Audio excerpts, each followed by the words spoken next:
Hello and welcome. My name is Nicholas and this is Literally Graphic.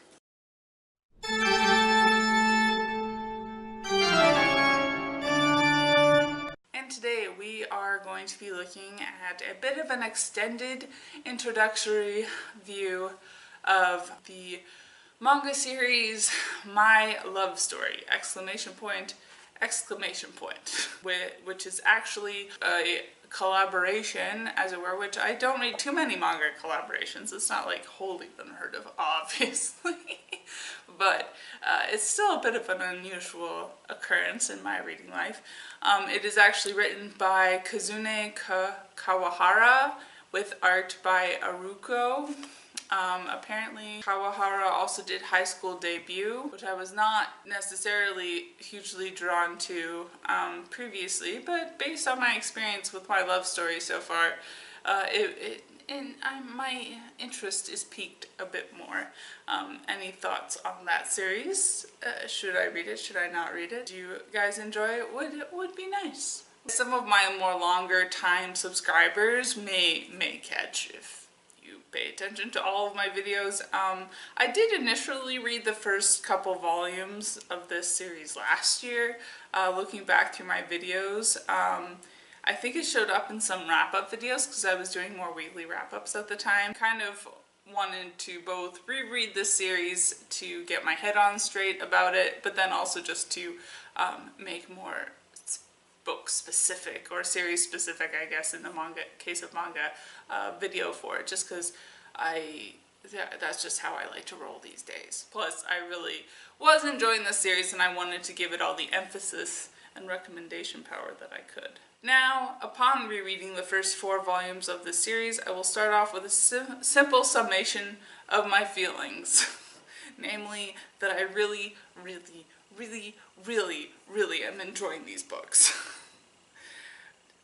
While I am getting a bit more into rereading books, it still strikes me as kind of a big deal when I do reread books and still enjoy them as much, or even perhaps better than when I initially read it.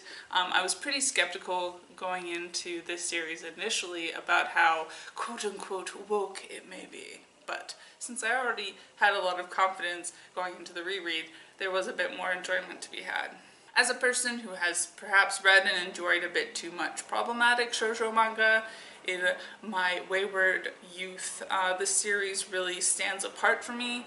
And while it certainly is still not going to be every single other person's cup of tea, it does have a bit more appeal across the gender spectrum than a lot of other shoujo titles, at least as far as I've seen, because of how Taishō, the man in this romantic relationship, is definitely a viewpoint character for a majority of these first 4 volumes. I think that does change a bit in some of the later volumes.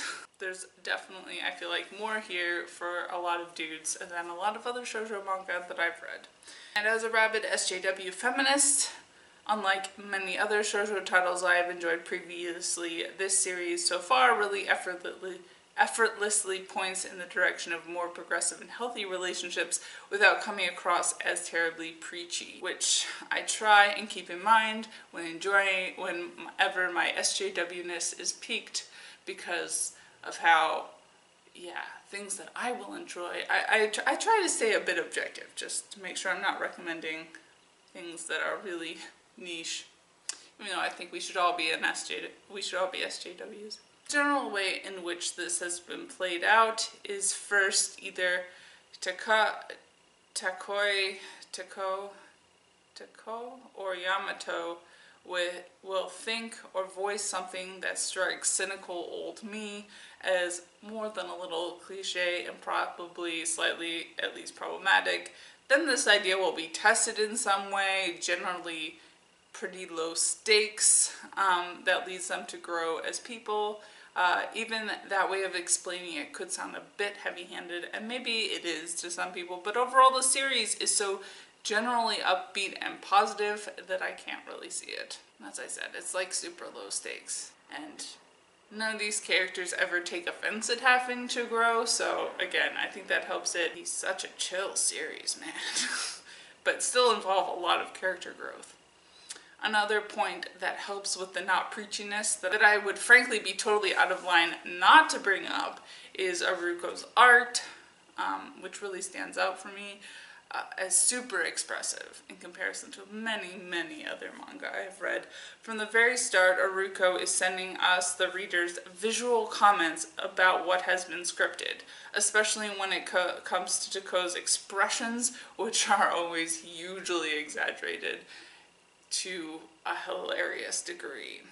And in the first volumes, at least, things only get more visually hilarious as each volume goes on. And what struck me too about this sense of humor is, unlike Ouran Host Club, which I am currently rewatching and introducing to my partner, it is not referential humor, so it's not something that you have to have read a bunch of other shoujo manga to necessarily get.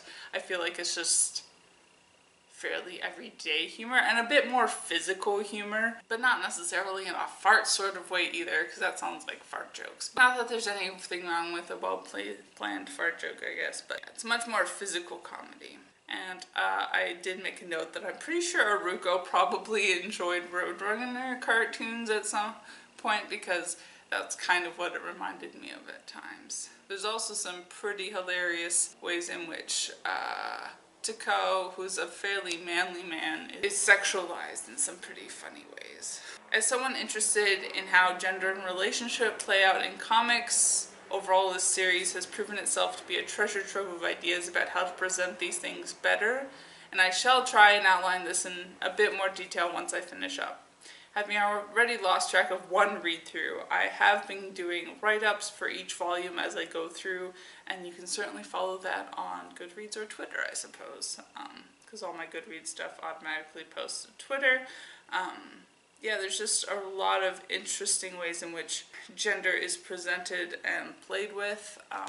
Again, totally low stakes sort of way that's just super effortless. I feel like the only trigger warning I should really include is that it's like sometimes Takao and Yamato can have like super high new relationship energy / naive high schooler, but if you're willing to buy into that premise and not be bugged by that too much, it's been a great read, and it's definitely something I think most shoujo manga fans should read. I will see you all next time. Bye! And as always, I would like to acknowledge that, for the most part, all of my videos are filmed and produced on the traditional territory of the Mississaugas of the Credit, an Anishinaabe people, the Haudenosaunee Confederacy, and the Huron-Wendat Nation, land covered by the Dish with One Spoon Wampum Belt Covenant.